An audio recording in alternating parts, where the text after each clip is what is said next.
I be moving. Whipping the foreign, I'm cruising. The money I'm speaking is fluent.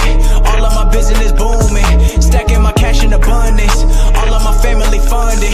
Finally got what I wanted. Life is amazing, I love it. Everyone know that I run it. Yeah, look at me now, I came up. I've been thinking back then when I almost gave up on the game cause I never got it my way. Yo les postos, bienvenue dans cette nouvelle vidéo Mercato et ActuFoot. On va aussi analyser les matchs de cet après-midi, notamment ce foudroyant Chelsea-West Bromwich, où Chelsea était mené 3-0 au bout de 28 minutes de jeu. Thiago Silva a encore montré, une fois de plus, que c'était l'un des meilleurs défenseurs centrales du monde. Il l'a encore prouvé, avec cette bourde exceptionnelle et cette perte de balle qui a coûté le deuxième but à Chelsea. Donc faites pas attention à la veste, vraiment, il fait moins 15 degrés dans cet appart. Clochard un jour, clochard toujours, vous le savez, c'est la Hesse. Donc voilà, cette nuit j'ai dormi avec ça, et je redormirai avec ça parce que ça caille, il fait moins 15. Et il n'y a pas de chauffage encore ici, il n'y a pas de chauffage, on n'est pas prêt d'avoir de chauffage. C'est pas la question les postos, on va parler de ce match, avant de parler des grosses infos mercato, de ce match West Bromwich-Chelsea. Franchement, j'ai regardé le match, je regarde les 28 premières minutes comme ça, je suis dans mon lit, je suis comme ça, et je comprends rien. Je comprends rien. Ils se sont fait marcher dessus pendant la première mi-temps. Ils perdent encore 2 points malgré ce retour fracassant. Et voilà, un mercato XXL et une équipe de Chelsea qui est attendue au tournant. Et à chaque déconvenue et devant chaque obstacle franchi, ils ont des difficultés. Et voilà, les Blues seront pointés du doigt, surtout Frank Lampard. Mais voilà, ils ont su réagir en deuxième mi-temps. Mais voilà, en 28 minutes, comment ils se sont fait fracasser le cul, faut le dire. 3-0. Franchement... Et tu vois qu'à l'arrivée, ceux qui sauvent Chelsea, c'est pas forcément les recrues. Bon, Ben Chilwell n'était pas présent, mais sur le papier, il y avait du lourd. Frank Lampard aussi, Ami Kepa sur le banc, Mendy n'était pas qualifié, mais voilà, ce 4-2-3-1, ça passait un coup en 4-2-3-1, un coup en 4-3-3, il a su réagir en deuxième mi-temps, mais voilà, franchement, Chelsea, c'est pas exceptionnel, et voilà, 30 minutes de calvaire pour Thiago Silva et consorts, parce que moi, je retiens surtout les 30 premières minutes du désastre de Chelsea. Après, la deuxième mi-temps a été mieux, mais voilà, franchement, Thiago Silva, exceptionnel, exceptionnel ce joueur, et on va continuer à le défendre, bien sûr, on va continuer à le défendre. Pour ceux qui espéraient et qui étaient craintifs sur le départ de Thiago Silva, vous avez vu qu'il n'y a aucune crainte à avoir et que la charnière centrale Marquinhos-Kimpembe ira très bien. Bon, en deuxième mi-temps, Mount, Hudson-Odoi et Abraham à la 93e arrachent le match nul pour Chelsea, mais voilà, seulement 4 points sur 9, 250 millions d'euros de recrutement. Voilà. Est-ce que Frank Lampard, je pense que Frank Lampard, c'est un très bon entraîneur. Mais est-ce qu'il peut gérer des stars? Je ne sais pas. Après, l'équipe n'était pas au complète, mais voilà. Faut pas exagérer non plus. L'équipe qu'il avait sur le papier, vraiment, ça fait rêver. Après, il faut qu'ils comprennent que Timo Werner est plus un 9 qu'un joueur de côté. Je pense que Werner, il faut le placer en numéro 9. Voilà. Kanté, au même en première mi-temps, Kanté, d'habitude qui court dans tous les sens, je ne l'ai pas vu, donc on va voir avec le retour de Ben Chilwell, peut-être Mendy qui va rentrer dans les buts. On va voir un petit peu, peut-être s'il va un petit peu remodeler l'équipe, mais voilà. Il y a eu des difficultés contre Liverpool, il y a eu des difficultés ce soir, surtout en première mi-temps, donc à voir cette équipe de Chelsea qui sera peut-être pas aussi compétitif, on verra, c'est que le début, mais voilà. On passe à la victoire 3-0 du Stade Rennais face à l'AS Saint-Etienne. Donc Saint-Etienne est-il un candidat au titre de champion face à Paris? On sait que cette année, avec les difficultés qu'il y a, peut-être que ce championnat sera plus serré que prévu. Mais voilà, cette équipe de Rennes, avec un entraîneur vraiment que j'apprécie beaucoup. Voilà, Stéphane. Vraiment, j'aime beaucoup cet entraîneur. Il a prouvé, il a gagné la Coupe de France en 2018-2019 face au Paris Saint-Germain, aller en 8e de finale d'Europa League, qualifié pour la Ligue des Champions, et ce sera très intéressant de voir ce que va faire Rennes cette année en Ligue des Champions. Je suis curieux de voir, franchement. C'est une équipe vraiment, joueuse, vraiment très joueuse, plus que jamais leader maintenant. Ils ont été ultra dominateurs dans le jeu, et quand tu vois que Saint-Etienne s'est baladé contre Marseille, le niveau de jeu de Marseille, il faudra le voir aussi. Ce soir déjà contre Metz, on verra ce que ça va donner, mais voilà. Non seulement le Stade Rennais écrase ses adversaires, mais en plus est impressionnant dans le jeu, parce que Saint-Etienne quand même, niveau défensif, c'est assez solide. Et quand tu vois que ce soir, il marche sur la défense stéphanoise, j'ai envie de te dire que peut-être Rennes est un sérieux candidat. Déjà aux 3 premières places, c'est sûr, mais peut-être au titre. Après, on sait qu'il va y avoir un calendrier très chargé avec la Ligue des Champions, mais voilà. Moi, franchement, cet entraîneur-là, j'aime beaucoup et je suis curieux de voir cette année la saison de Rennes. Voilà, les buteurs sont Aguerre, Guirassy et Unhou. Ça fait confiance aux jeunes, ça sort des mecs. Franchement, c'est pas mal. Vraiment, c'est pas mal et je suis curieux de voir en Ligue des Champions. Mais voilà, c'est le début, il faut voir sur la durée. Mais ce que fait Stéphane depuis maintenant presque 2 ans, est en train de construire vraiment quelque chose alors que depuis une vingtaine d'années, aucun entraîneur à Rennes a réussi à faire certaines choses. Et lui, en 2 ans, il te gagne déjà un titre alors que Rennes n'avait rien gagné depuis 40 ans. Il te qualifie Rennes en Ligue des Champions, même s'il restait 10 journées, on ne savait pas si vraiment ça aurait pu être rattrapé par Lille et tout, mais voilà. Attention à Lille, attention à Rennes qui pourraient être les nouveaux peut-être Lyon ou Olympique de Marseille. À voir à la suite de cette saison. On passe au mercato, les postos. Vous savez, hein, Riqui Puig est sur le départ, 2 trajectoires opposées par 2 pépites du FC Barcelone, alors qu'Ansu Fati semble avoir obtenu la confiance de Ronald Koeman. D'ailleurs, hein, Manchester United aurait proposé 150 millions d'euros pour Ansu Fati. Ça a été refusé par le FC Barcelone. Riqui Puig a lui plus de difficultés à rentrer dans les plans de Koeman. Hein. L'entraîneur néerlandais a même signifié au jeune milieu de terrain qu'il ne comptait pas sur lui pour cette saison, préférant le prêter dans une autre écurie européenne. Une chance que pensent bien saisir certains clubs, hein, désireux d'attirer le joueur de 21 ans. Selon Mundo Deportivo, 2 équipes auraient manifesté un intérêt majeur, le FC Porto et le PSV Eindhoven. Elles seraient ainsi venues se renseigner pour accueillir le joueur qui a montré de belles choses sur son temps de jeu en fin de saison dernière. De son côté, le clan Riqui Puig ne semble pas résigné à un départ et espère malgré tout rester au Barça. En prêt, franchement, pourquoi Léo, tu n'y vas pas? Franchement, une année. Ça prouve encore une fois que Paris n'a pas envie de donner la chance aux jeunes. Franchement, un prêt, Riqui Puig, c'est gratos, mais bon, le problème c'est que je pense que les négociations avec le Barça, c'est mort parce que les 2 clubs se détestent.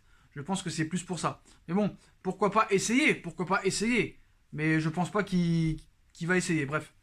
Voilà, sur le transfert de Marcos Polo à l'OM, Ambroglio, hein, malgré la venue de Luis Enrique, Marseille est peut-être toujours à la recherche d'un nouveau renfort offensif.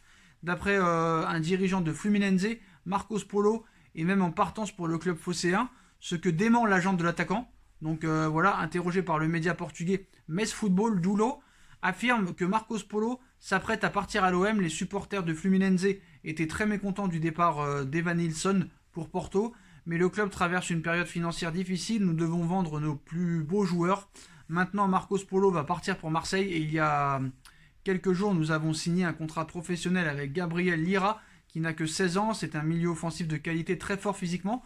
Voilà qui vient relancer le dossier, mais dans le même temps, l'agent du joueur, qui possède la double nationalité brésilienne et portugaise grâce à son grand-père, a démenti hier soir toute forme de négociation avec le club de Marseille, voilà, auprès de Canal+, forcément. Cela laisse plus de questions que de réponses, mais ce matin, l'équipe nous apprenait que les départs de Mitroglou, Germain et Radojnik étaient toujours souhaités. Si jamais 2 des 3 éléments cités venaient à partir, un renfort supplémentaire ne serait pas de trop pour Marseille, donc voilà. Le club de Fluminense dit que Marcos Polo va aller à Marseille et son agent dément. Donc qui croire, hein, on verra lors de cette fin de mercato. Personne ne veut de Luka Jovic, alors que la date de la fin du mercato approche considérablement. Luka Jovic n'a toujours pas de piste sérieuse pour son avenir. Là aussi, Leonardo, en prêt. Pourquoi ne pas foncer sur Luka Jovic? D'ailleurs, hein, Jovic est titulaire ce soir face au Betis Séville avec le Real Madrid. Bah oui, hein, si personne n'en veut, il faut le mettre titulaire. Il a quand même coûté 60 millions d'euros. Donc voilà, personne n'est venu aux nouvelles. C'est ce qu'affirme le quotidien AS. La seule option qui semblait encore envisageable pour lui était celle d'un retour à Francfort. La presse espagnole affirmait ainsi que le joueur souhaitait plus que tout retourner à Francfort, mais ce samedi, le quotidien ibérique dévoile que l'écurie allemande n'a aucune intention de le rapatrier. L'ancien club du Serbe ne cherche ainsi pas à recruter un attaquant, donc le Real continue de lui chercher un point de chute, mais les possibilités s'amenuisent au fur et à mesure que la fin du mercato approche et que les clubs à travers l'Europe ont plus ou moins bouclé leur effectif. Autant dire que l'état-major madrilène et l'entourage du joueur vont devoir mettre les bouchées doubles pour convaincre un club de passer à l'attaque. Léo, franchement, là aussi, en prêt, Luka Jovic, c'est très très bien. Pourquoi ne pas s'y intéresser? Je ne comprends pas ce que veut faire Leonardo. Je ne comprends pas. Expliquez-moi. Bref, on va en reparler. D'ailleurs, plusieurs informations. Déjà, une première. Apparemment, une offre aurait été refusée de Naples pour Koulibaly de la part du PSG. Paris aurait proposé 40 millions d'euros. Ça a été refusé par monsieur Aurelio De Laurentiis, vous le savez, qui est très très dur en affaires. Bon, ça on le savait, déjà qu'il nous prend la tête parce qu'il veut 75 millions d'euros minimum. On savait que 40 millions d'euros, il allait refuser, ça c'est sûr. Bon, déjà la bonne nouvelle, c'est que ça prouve encore une fois que Paris n'est pas un pigeon.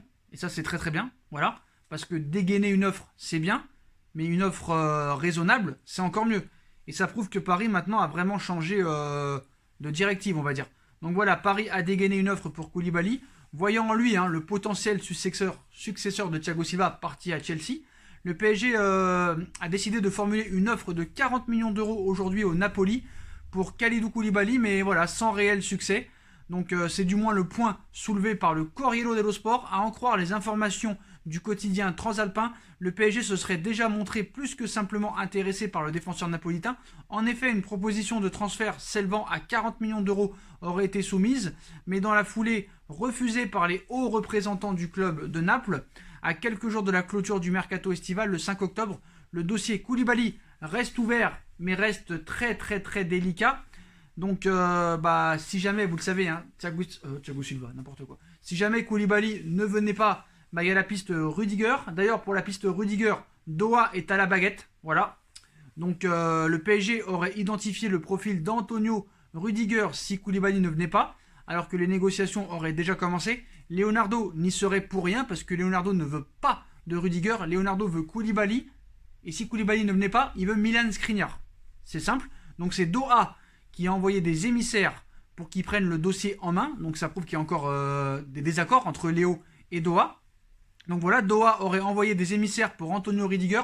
Selon les informations d'Abdellah Boulma, divulguées sur son compte Twitter, le PSG aurait lancé des émissaires pour mener à bien le dossier Antonio Rudiger. Toutefois, Leonardo ne serait pas aux manettes. En effet, Doha aurait envoyé des émissaires pour qu'ils prennent en charge les négociations pour Rudiger. Reste à savoir si leur travail portera ses fruits. Donc voilà, les négociations autour d'une éventuelle venue d'Antonio Rudiger ne relèvent pas du fait de Leonardo, mais des émissaires envoyés par Doha. Donc voilà, vivement le 5 septembre. Mais voilà, s'il y a aussi des désaccords entre Doha et Léo et Tuchel, Léo est contre tous. Léo est seul contre tous. Donc que veut-il faire vraiment, Leonardo? Ça pourrait être une fin de mercato sous le signe de la Serie A. Voilà, vous le savez, Leonardo entretient des liens particuliers avec la Serie A.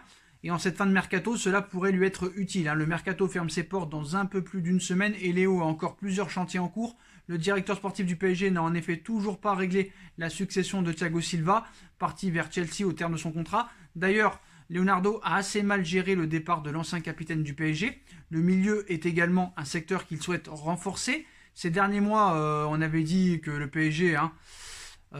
c'était le milieu de terrain qui était la priorité, mais voilà, la grave blessure de Juan Bernat n'a forcément pas arrangé les choses. Léo doit en effet trouver aussi un latéral gauche d'ici le 5 octobre prochain, sans oublier un attaquant de pointe pour pallier les départs de Choupo-Moting et d'Edinson Cavani. Les prochains jours vont donc être particulièrement chauds pour le Paris Saint-Germain et Léo, qui pourrait une nouvelle fois se tourner vers la Serie A. Donc il y a toujours le rêve Koulibaly, la solution Skriniar. On ne compte plus les recrues de Leonardo au Paris Saint-Germain qui sont arrivés d'Italie. Il y a eu Zlatan Ibrahimovic, Thiago Silva, Marco Verratti, Thiago Motta, Lavezzi, Cavani, il y en a eu beaucoup, voilà. Et en cette fin de mercato encore, la lumière pourrait arriver de la Serie A. Le Corriere dello Sport a en effet assuré encore ce samedi que Kalidou Koulibaly est une recrue qui serait très appréciée par le Paris Saint-Germain. Une offre aurait été formulée d'après le quotidien, refusée par le Napoli, qui réclame pas moins de 75 millions d'euros. La Gazzetta dello Sport a parlé ces derniers jours de Milan Skriniar. Ce dernier a l'avantage d'être moins cher que Koulibaly, mais José Mourinho et Tottenham pourraient compliquer la tâche du Paris Saint-Germain. Au milieu de terrain, Leonardo a longtemps essayé de recruter Sergei Milinkovic-Savic, qui n'est pas insensible aux sirènes du Paris Saint-Germain, mais voilà, les exigences particulièrement élevées de la Lazio semblent toutefois avoir eu raison du PSG. Là par contre, je tiens à féliciter Leonardo parce que voilà, il a toujours dit que pour Savic, c'était 60 millions d'euros et pas plus, et il n'a jamais flanché. Moi, je trouve ça bien. Donc Léo doit trouver une solution toujours en Serie A. Il y a quelques jours, on avait parlé de Marcelo Brozovic, qui, à en croire Sky Sport Italia, aurait été approché par l'AS Monaco aussi ces dernières semaines. Antonio Conte aurait donné son accord pour une vente du Croate, qui pourrait donc venir renforcer l'entrejeu parisien. Donc voilà. Et en attaque, là encore, Léo pourrait trouver son bonheur en Serie A. Ce samedi, Tutosport explique que le Paris Saint-Germain et la Juve pourraient conclure un échange entre Julian Draxler et Douglas Costa. Là, Leonardo pourrait régler 2 problèmes d'un coup. Il souhaiterait en effet absolument vendre Draxler, allant même à l'encontre de l'avis de Thomas Tuchel. Avec cet échange, il s'enlèverait une épine dans le pied, recruterait un renfort pas négligeable et proche de Neymar, et enverrait également un message fort à Tuchel en lui disant c'est pas toi qui décides. Franchement, un échange Douglas-Draxler, je dis oui. Ah là, je dis oui, je vous dis la vérité, je dis oui. Donc voilà. Donc à voir si ça se fera. En tout cas, la semaine qui arrive va être très décisif. Voilà. Et je vous dis que ça pourrait commencer vraiment à s'accélérer à partir du 1er octobre, date du tirage au sort des poules de Ligue des Champions. Donc ce sera très intéressant de voir ça, les postos. Donc voilà. Pour les autres informations mercato, Oussem Aouar, Lyon a refusé une première offre de 35 millions d'euros. Et voilà, Arsenal est sur le coup, ça c'est sûr et certain, mais voilà, ils veulent 50 millions. Voilà, Arsenal va transmettre une nouvelle offre apparemment avoisinant les 40 millions d'euros ce week-end pour Oussem Aouar, que devrait à nouveau refuser l'Olympique Lyonnais. Aulas veut minimum 50 millions d'euros. Donc voilà, l'OM a rejeté hier une nouvelle offre de 36 millions d'euros pour Oussem Aouar. Lyon demande au moins 50 pour le milieu de terrain. Arsenal devrait transmettre en début de semaine une offre avoisinant les 40 millions d'euros, mais plusieurs sources à Lyon démente un accord entre le joueur et Arsenal. Donc voilà, cette fin de mercato risque d'être vraiment palpitante. Et d'ailleurs aussi, voilà, avant la fin de cette vidéo, je tenais aussi à préciser, parce que j'ai regardé le match Rennes, la première mi-temps surtout, Rennes-Saint-Etienne, mais voilà, je tiens à préciser encore les stats incroyables de Eduardo Camavinga, 96% de passes réussies, 90% de duels gagnés, le mec a récupéré tous les ballons, le mec n'arrête pas,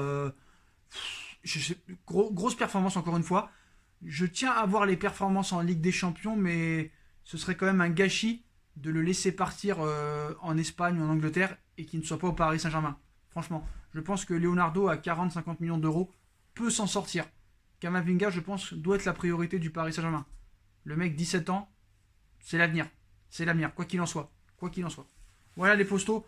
C'est la fin de cette vidéo Mercato et Actu Foot. Comme d'habitude, dites-moi en commentaire ce que vous en pensez. Je compte sur vous pour bombarder la barre de like. On like, on partage, on commente, on s'abonne. On active la petite cloche pour être tenu au courant des vidéos Mercato qui vont sortir. On me rejoint sur mes différents réseaux sociaux, ainsi que sur Paypal. La cagnotte Paypal est toujours disponible, même si plus personne ne met un centime, mais c'est pas grave les postos. Vous faites ce que vous voulez. Vous voulez donner, vous donnez. Le lien est en description. Vous voulez pas, vous le faites pas, il n'y a aucun problème. Vous avez aussi Utip.